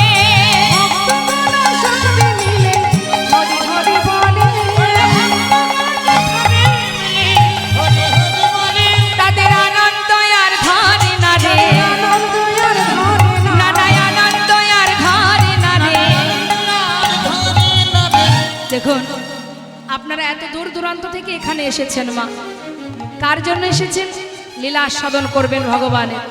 ভগবানকে দর্শন পাননি, কিন্তু তার লীলা আস্বাদনের জন্য আপনারা মনের আনন্দে ছুটে এসেছেন, এটাই হচ্ছে আনন্দ। এটাই হলো কৃষ্ণ প্রেম। তা ভক্তগণ সবাই মিলে গৌরহরিকে নিয়ে আনন্দ করছে। মহাজন বলেন দেখো দেখো অদয় আনন্দয়ার ধারে নারে নাই গৌরহরি সবাই হরি হরি হরি বলে আনন্দয়ার ধারে নারে হরি বলে দুটি বাহু তুলে হরি বলে দুটি বাহু তুলে হরি বলে দুটি বাহু তুলে আনন্দয়ার ধারে নারে আনন্দয়ার ধারে নারে ভক্তগণ সবে মিলে হরি হরি বলে ভক্তগণ সবে মিলে হরি হরি বলে। আবার গোবিন্দ ঘোষকে ডাকলেন, গোবিন্দ এদিকে এসো। এটা কোন জায়গা বলো তো? এটা পূর্বস্থলী। বা বাবা শোনো গোবিন্দ, বেশ কদিন হলো যাত্রা করেছি, কোথাও তো এখনো সেবা করিনি। তুমি এক কাজ করো, এখানে সেবার ব্যবস্থা করো। যেই না বলে যে সেবার ব্যবস্থা করো, গোবিন্দ ঘোষ পাশে দাঁড়িয়ে দাঁড়িয়ে তার মনে মনে একটু রাগ হচ্ছে। মা কেন বলুন তো? এই যে এখানে এত ভক্ত, সবার দায়িত্ব যদি একজনকে দেওয়া হয়, কি গো মা, রাগ হবে কি না? এখন গোবিন্দ ঘোষ মনে মনে বলছে, প্রভু তুমি তো বললে বটে, একবারও তো ভাবলে না যে এত ভক্ত সেবার ভার আমাকে যে দিলে আমি কি করে পালন করব? রাগ হচ্ছে গোবিন্দ ঘোষের। কিন্তু মা, যে যতই ভাবুক না কেন, যে চিন্তাই করুক না কেন, জীব কোটি বাঞ্ছা করে। আমরা অনেক কিছু ভাবি, তার যা ইচ্ছা সেই ফলে ধরে। ভাবছো বসে চলবে কিসে তুমি ভাববার কে?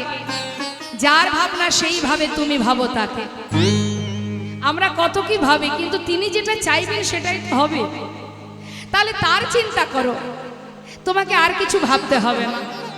আজ দেখুন গোবিন্দ ঘোষ দাঁড়িয়ে দাঁড়িয়ে চিন্তা করছে কি করে কি হবে, আর এদিকে গৌরহরি পূর্বস্থলীতে আসা মাত্রই খবর চলে গেছে নবদ্বীপে, নিতাই গৌরহরি।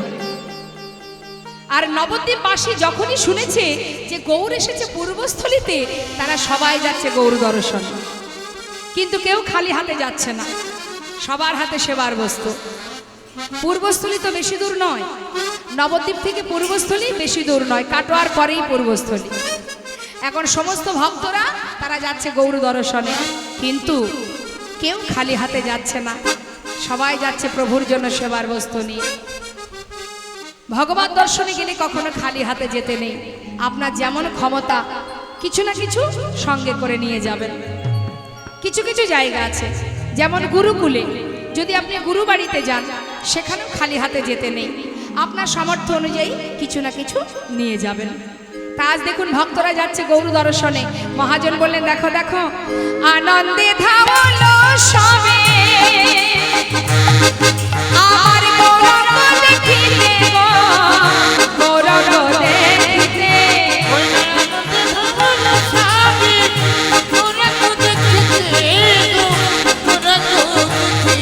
মুখে গৌর গান, গৌর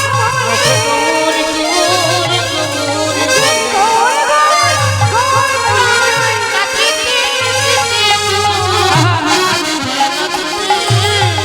কেহ নাচে কেহ গায়, কেহ বলে হরি রে, কেহ বলে হরি।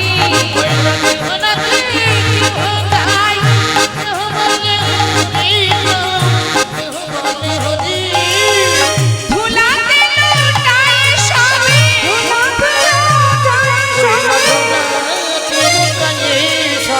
যাই গড়া গড়ি রে, যাই গড়া গড়ি।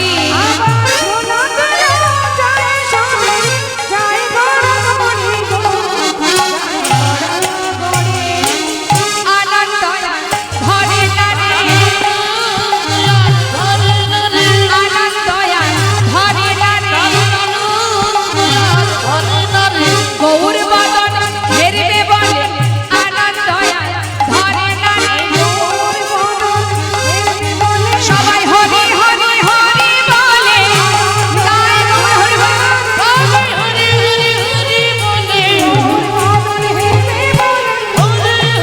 হরি আনন্দ ভরে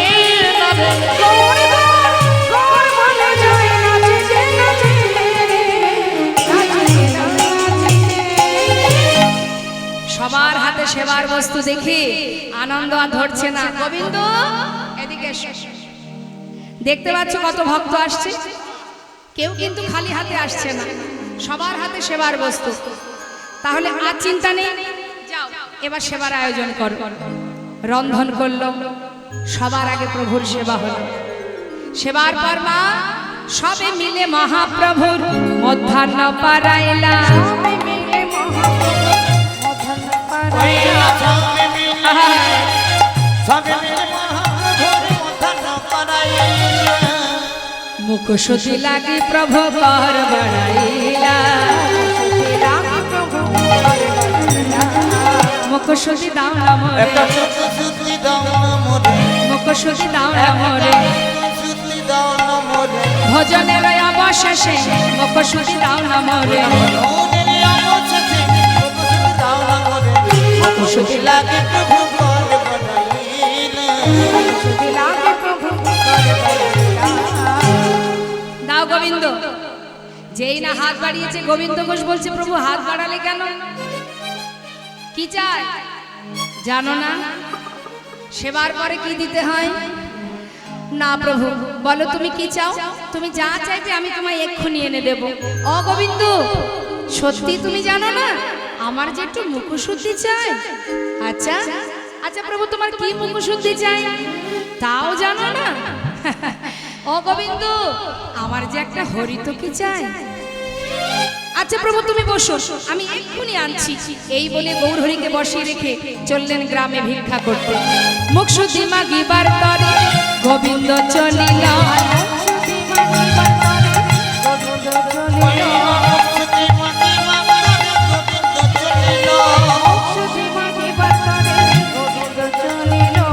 মুখশুদ্ধি দাও না মোরে, মুখশুদ্ধি দাও না মোরে, মুখশুদ্ধি দাও না মোরে। মুখশুদ্ধি দাও না মোরে। মহাপ্রভুর সেবার তরে মুখশুদ্ধি দাও না মোরে।